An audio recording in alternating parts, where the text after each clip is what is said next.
Welcome to the Jones Zone, a podcast by Darryl and JJ Jones. All right, welcome to another episode of the Jones Zone. Today, I have the pleasure of meeting with Christine Stellino. Christine, tell us what you do. So I'm the executive director of a transitional and emergency shelters in Orange County, Homeless Intervention Services of Orange County. We are nicknamed as his OC.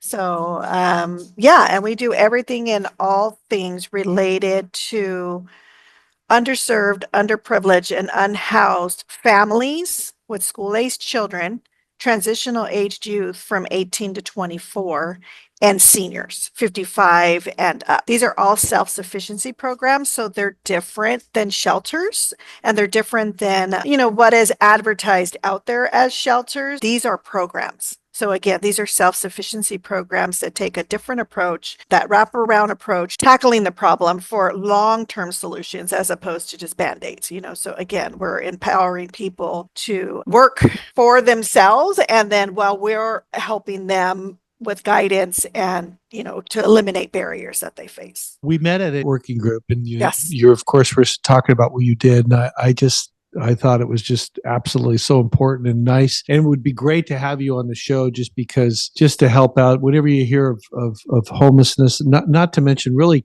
the kids that are born in these situations at no fault of their own, where they need some help. What inspired you to get involved in this in your nonprofit? Well, yeah. So after 20-some years of running my own business, I felt like I needed to go back to school. And, they always say you don't go looking to work into homelessness. Homelessness finds you. That's how it happened when I went back to school to get into social work to help children. Found myself in the homeless population interning, and I never left. So literally, I've been with his OC, which when it was connected to the Presbyterian Church, it was called His House.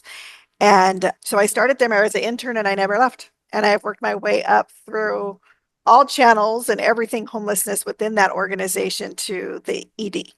So now I've gotten to a point where it's just a way of life, and I developed a skill set that works for folks. And, again, having the ability to impact and empower others is just kind of contagious. So you go with it and you teach others how to do it. Well, that's just incredible work. You pretty much focus largely in Orange County, and specifically even North Orange County, Anaheim through Brea, Placentia, La Habra, Yorba Linda, Fullerton. Is that fair to say? Yes, Buena Park. So they're all anything from pretty much Los Alamitos down to Yorba is our area, parts of Anaheim. So again, we are the local access point, and we're one of the only shelters in Orange County that has an emergency shelter for families. An emergency shelter is different than a transitional shelter. So an emergency shelter is a 45-day immediate stay. So basically, once we recognize that they're homeless, if we have the bed space, we can take them in, and it's low barrier. And again, it's kind of that fast fix. And we became the service provider for home aid. And we've taken this approach, this emergency shelter approach, and been innovative enough to use it as a feeder program for our other shelters. So again, instead of turning these families away after 45 days, because that's 45 to 90 days is the stay for an emergency shelter. Obviously, people don't solve solutions and don't get solutions in 45 days. We all know that. So again, instead of putting them back on the streets and just cycling through families with this temporary fix, we now run it through all of our other transitional shelters. So what we do is we get families that have maybe gained the employment, but now their 45-day stay is up. So now we feed them into our transitional shelters, which can be an additional 8 to 9 month stay and really stabilize them. So we're actually breaking the cycles. And we're one of the only programs that does that in Orange County. And you said earlier, once you recognize, walk us through that. How would you recognize? I mean, I guess there's the obvious things, but tell us what we don't know, or how do you recognize it's a homeless family? Well, maybe that sounds like a silly question, but yeah, tell me your answer. Right. So yeah, it's a twofold. We have outreach. So we're established in the community. So we have our number out there. We are on social medias. We a word of mouth through the same population that again other families are referring a friend or somebody they know that are going through the same situation because they tend to again create their own community. And so again we're trustworthy. And the biggest fear factor for children or for families is they think that they're going to lose their children because they don't have housing or they think they're going to lose their children because again they can't afford rent, and it's not illegal to be homeless in Orange County. So again, but there is that fear factor and people don't want to lose their children and be put into a system. The 30-year trust in the community has also, we built that rapport, so we get a lot of phone calls. We get up to 3,500 phone calls a year. I mean, the phones are nonstop, on top, and those are all unduplicated phone calls. So yeah, we get more than that, but the unduplicated phone calls is upwards to 35 to 3,800 a year. Wow. And again, us helping these families through either our outreach programs, from us just being out there and actually knowing where to look, and then also again through word of mouth. So, and then these barriers that we talk about it can escalate into a tragic situation. It can be that somebody gets sick or a child gets sick, and then they're having to miss work, and folks that live check to check, pretty soon things, a broken down car. I mean, it can be anything that starts these spirals. And then once that starts, it's very hard for the struggling families to regain stabilization without some type of intervention. And basically, that's what we do. We intercede and intervene in the problem and see what the need is, whether it be a child that just got diagnosed and the parent can't find the help that they need within the school system because they're not being heard. We can be that advocate, so that the mother can go back to work, and then we again regain her stability, or they're leaving domestic violence situations, so they leave with nothing, and we're really ground zero with those families. I mean, we have it all. It's really sad to think that the system is there, but the system is scary. And community-based organizations like ourselves, really bridge the gap to the connection to the big system that helps them, regain that stability with the trust that we build with them. So you're more of an immediate help. You provide immediate help, and then and you're kind of the avenue to maybe a little bit further long-term help, but still in the effort of trying to get them on their feet permanently, opposed to this being an evolving door. And then, let me ask you this: how long have you been doing this? For about 15 years. Have you noticed an increase in this homelessness in Orange County? Yes. How are we compared to, for example, 5 years ago, 10 years ago? Twice as many? Up 10%? Oh yeah, I think we've jumped up a good 25%. We are seeing, and again, when I started, I started back as a case manager intern, and I used to tell the moms that I would meet, or the dads, I just need you to get a minimum wage job, work full time, and I can get you an apartment. I can find an apartment that you would fit in. That's not true anymore. Just because of the prices, the lack of supply and demand. There's just not a supply there. There's nothing there. And so, the techniques that we used to use back 15 years ago, the economy has priced pretty much those families out of any stable living environment. I mean, it's, so now we're doing home share, and we're getting maybe two single moms that can work full time, and they work well together. Maybe they've met in our shelter system, and now let's share rent and rent costs, and actually child babysitting and everything, kind of building a little network of support for these, single parents, or, families that have been isolated, or families that are escaping domestic violence, trying to create a community within our own community of folks, and they learn to trust, they learn to thrive, they learn to, so again, it's a learned social theory, again, they're looking at others, or looking at their peers, it removes the stigma of what is out there. And, again, when you have kids involved, it's a whole different ballgame. I can only imagine. I just got off the phone actually with a client who is moving out of the area because he's able to actually sell his house for a very good high sum of money, and then he was looking for somewhere where he can buy. I guess what came to my mind when you talked about how there's just a lack of housing. Do you guys have any access or any? Do you do any sort of relocating of these of folks? Meaning, maybe they go to an area where rent isn't so darn high, or anything like that. Yes. So we try and raise money for the county does have a whatever it takes fund. However, you have to be part of their program and you have to qualify for these programs. So we try and mirror it at the community base level, and that program is through United Way.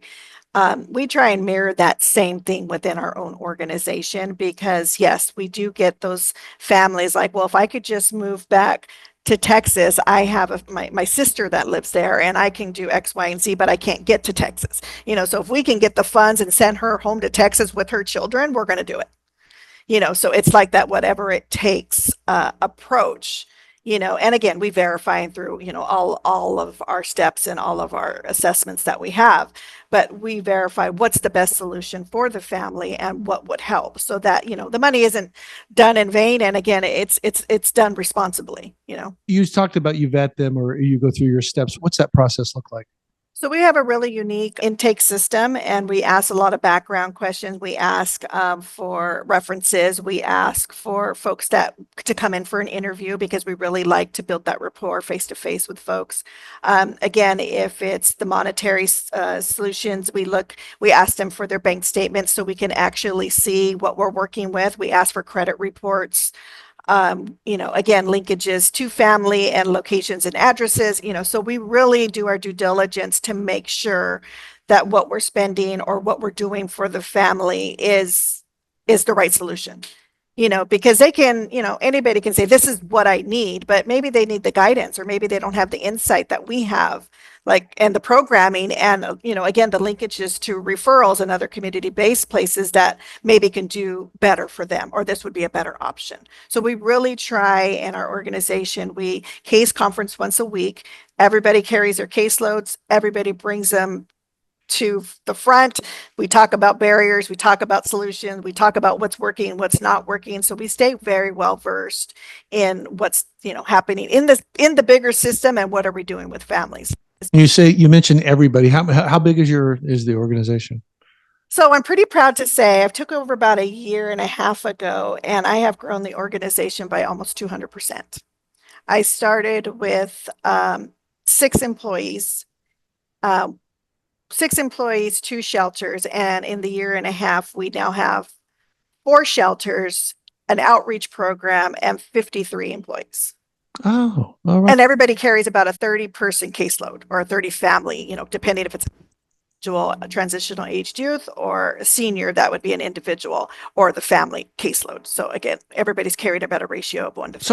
So how many families or people are you helping at the moment, approximately? We are about 350. Okay. And out of those 350, those are 350 families or 350 files? Or how would you describe It's 350 cases, and it's a blend of families and transitional aged youth and seniors. I would say the majority of it is about 80% of it is families. Wow. And so your typical customer or client or however you want to call it would be possibly a single parent and children. Is that typical? What you're seeing? Yeah, it's usually, a father with children, a mother with children. We do get a small, about 8% where we have the mother and the father still together and they're, and they have their children. So we do it all as long as you have a school age child. Okay. And the schools, do the schools help in any way or fashion and cooperate? I'm guessing.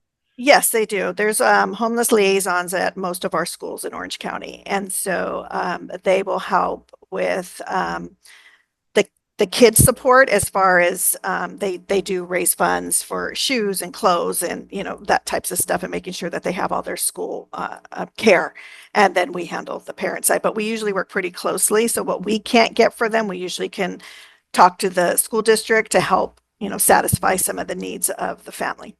Which this sounds like it seems as though your entire job is a big challenge, but what is your biggest challenge? What's your biggest thing that, wow, we're just, this is a real tough thing. I mean, finances or Childcare, transportation, and housing. so pretty much everything. Right when I thought of the question, I think your whole job is the biggest challenge. So that kind of covers everything. Yeah, yes, we have definitely the Orange County is a big barrier. There's not a lot of public transportation, and we have folks without cars. Okay. And so again, how is the mom with, 3 children getting everybody to school, getting so I mean, again, that's against the family. The transportation here is hard, and it's far and few, and the routes just aren't as feasible as like somewhere in Los Angeles, So again, Orange County has a transportation barrier. Obviously housing, in the housing market, I mean, rent in itself is just ridiculous. There's not enough low income programs. There's not enough low income units that could be subsidized, government funding or federal aid or any of that stuff. So there's just not enough of those types of housing. And then the childcare for our working mom, what does she do with her kids after school? I mean, and if you don't qualify for the state funded or the school is impacted and they don't have any room for your children, where is she sending her children? And who's paying that? That's that whatever it takes fund that we try and get to stabilize these so we can get the mom on her feet or the father on their feet while we're putting things in place to help find a solution for her children so that, again, we can get these things done. So there's a lot of things that work as barriers that people don't recognize, and, maybe if you don't have family, you don't have people taking care of your kids, if you don't have a car, you're not, you can't get to work, you can't get your kids to school, you can't, it can really. It's like a snowball effect almost. It's really sad. It's really sad. And, like I said, and the kids don't understand. And then this is your next generation of folks and they're subject to, this hand trauma that through no fault of their own, even if the mother is giving the love and the support, I mean, you can't help, you can't shield your children from the stuff that they, don't have access to. And that works against them. What are some of the solutions for that? Boys and girls clubs? Is that a helpful place? Yeah, wherever we can get, but most programs are impacted and they cost, and they do offer sometimes the sponsorships and stuff like that, but those are far and few too. And, you get it. I mean, business is business and people need to, pay their employees. And, so that's where these community-based organizations really make a difference. And I don't think it's put out there enough. Organizations such as ourselves, we are doing stuff, this innovative, supplying this innovative approach to basic people don't even think of. Again, we are trying to have an on-site childcare person so we can take care of the kids while mom goes and starts saving her money and cleaning up her credit. So we're really trying to, again. And you have programs for like even educating the people on like this is what you need to do to clean up your credit, because sometimes absolutely, we bring in all sorts of organizations. Chase Bank comes and works with us and does financial literacy. A lot of the credit unions, Schools First, do financial literacies. So we really work one-on-one with the parent, again, trying to, we don't want a revolving door. We want these parents to be on their own. And, again, that's the satisfying part when you see them a year later and they're still in their apartment and they've really done it, you realize that you did have a good impact, on that family, What programs and resources does your nonprofit have to help the families transition out of homelessness again? So we collaborate with a lot of community-based organizations throughout Orange County. So again, bringing in the financial literacy, education pieces. We offer, so those are the programming sides. We offer all basic needs support. So again, while they're with us, we take care of pretty much everything. You live in our shelter for free. We're going to give you all your hygiene. We're going to give you vouchers for clothing. We're going to give you, diapers for moms with babies and find donations and bridging all that gap. When they're staying with us, we want them saving 85% of what they're bringing in is going towards credit repair and so that they can be eligible to rent. So, and again, learning how to save. We also offer anger management, parenting classes, all of trauma-informed care. So moms are understanding how to communicate effectively with their children while they're going through stuff. So those are some specialized programs. We also use MSWs, which What's MSW mean? so mastered social work intern Okay. from Cal State Fullerton, and Okay. they offer therapy services. So again, we put every family through therapy while they're going through this transition. All of that works as stabilization. And so once we can get them stabilized and we've built that rapport, then it's just getting down to like actual barriers that are stopping them, whether it be, going to court with them to get rid of an eviction, saving money and going with them to buy a good used car, again, finding whatever it takes for reunification and getting, so again, it's an individualized service plan. And every program that we have is worked the same way. And I think that's why we're so thorough, because it's the same approach with different populations with, again, specializing the care per the need. Tell me a success story. Let's bring a tear to some of our listeners' eyes. So yeah, I'll do one from way back. I mean, now being at the ED, I'm a little removed from the recent stories, but to this day, 10 years ago, I found a mom under a bridge, and she had a hospital bandage on. And I said, "Oh, did you just get out of the hospital? How can I help you?" And she said, "I just had a baby." And I said, "Oh." I said, "Well, where's your baby?" And she's like, "Well, I can't take him." It was a little boy. And she said, "I don't even know his name. I was released because I don't have any means. I don't have any to take care of him." So they kept him. And so I said, I think you're going to bring a tear to my eye. Go so ahead. then I said, "Well, is it because you didn't have shelter?" And she said, "Yes, because he's an infant. There was no way the hospital was going to let her leave with this infant." And I said, "Well, if I can get you a stay in our shelter, would you come?" And she's like, "Oh my gosh, that would be so wonderful." And I thought, And okay. how old is the baby at this point? An infant. She was literally, a week old? She still had her bracelet, just had this baby. And I told her, okay, I said, "Where do you stay?" And she says, "I'm always here at this bridge pass. This is kind of where I hang out." I said, "Okay, I'm going to make some moves in our shelter and let me see what I can do for you." And she And says, you just came across her. How'd you find her? well, we were doing outreach and we were passing out food, and that's kind of our way of building rapport with the population. And someone told you about her, or she was there getting food? no, they told me about the location. They told me Okay. that there was a lot of folks, there were the women there, and most of the time, most of the women always have children. So that's what made me kind of like, well, let me go out and see what we can do there. So followed that lead, went there. And then she tells me before I leave, she says, "Well, I have another baby and a little girl." I said, "But she's with her father's family, but because I don't have anywhere to keep her." And I said, "Okay." So she says, "So if I do get shelter with you, would I be able to bring my daughter?" And I said, "Absolutely." So now I'm looking for three people, 3-bed room. So I make it happen within a week. I go find her, and she's disheveled and she's, in a bad way. And I said, "I need you to go get cleaned up.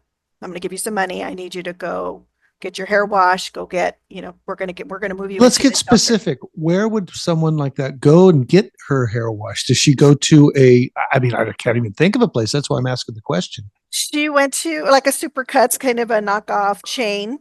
Okay. And she went and got her hair washed because, I told her, I said, part of this process is going to be on appearance and judgment. And I'm sorry. So I'm going to let you know that these social workers are going to be for the best interest of your baby. And even though I know you didn't have anywhere to go and you can't clean up and, you can't, look presentable, I'm going to give you a place to do that, but we need to start somewhere. And she was receptive to it. And she went and she did it.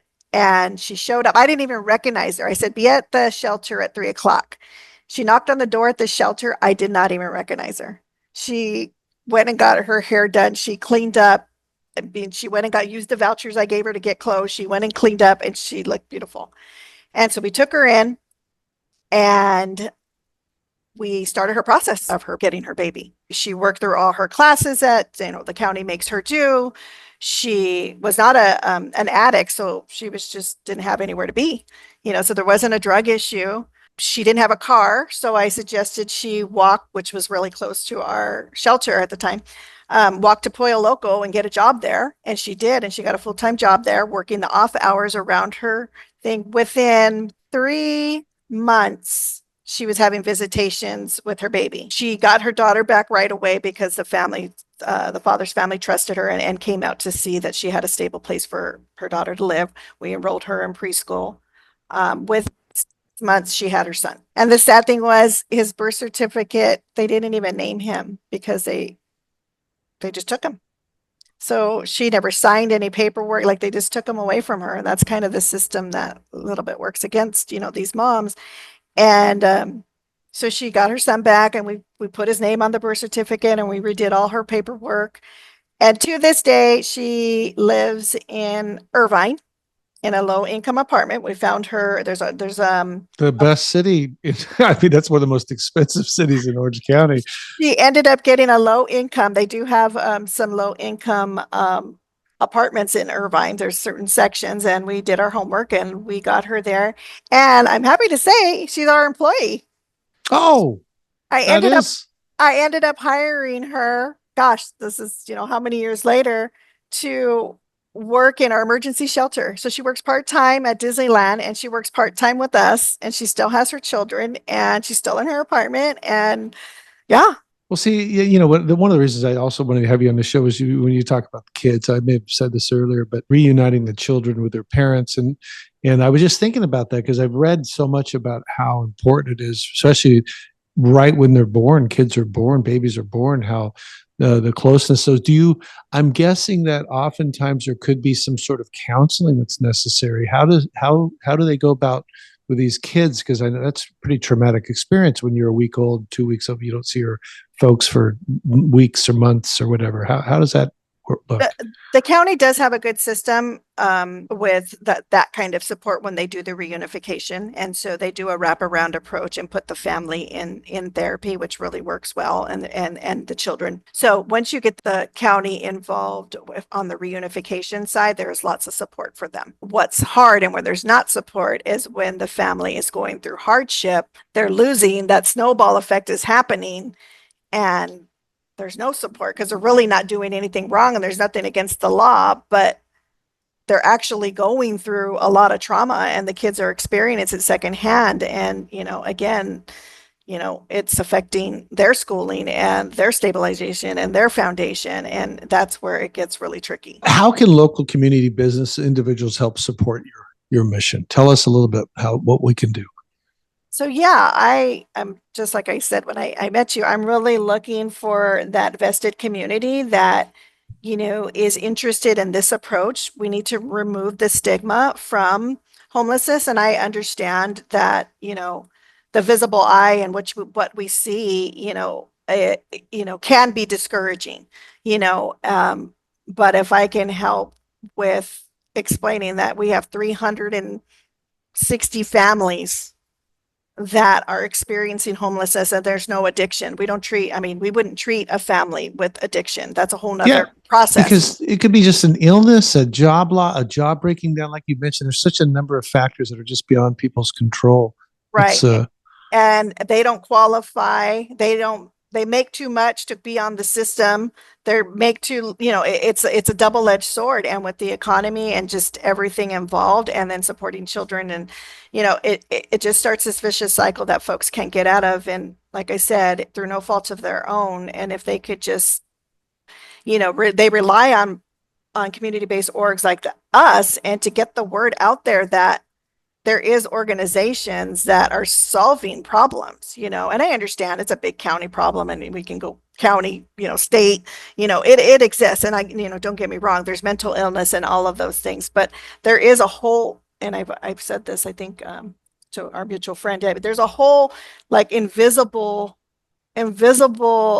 community that people don't know about because nobody's putting it out there, because you don't know about it unless you're in it, and you don't know about it unless you're working in it.